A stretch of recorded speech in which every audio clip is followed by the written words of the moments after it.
up Cabin Creek, southern Madison Range, outside of West Yellowstone. And we are in the middle of a major snowstorm. Foot of snow already, a foot and a half, 2 feet in places where it's drifted. Tough snowmobiling, tough visibility.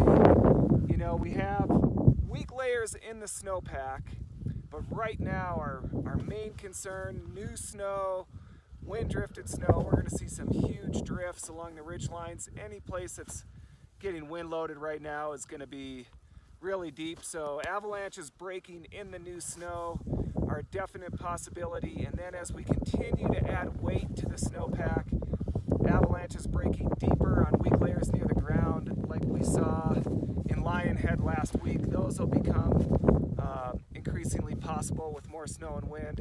So really we're in the middle of a storm and the avalanche danger is rising, and it'll stay elevated in the next few days, so keep that in mind riding around West Yellowstone.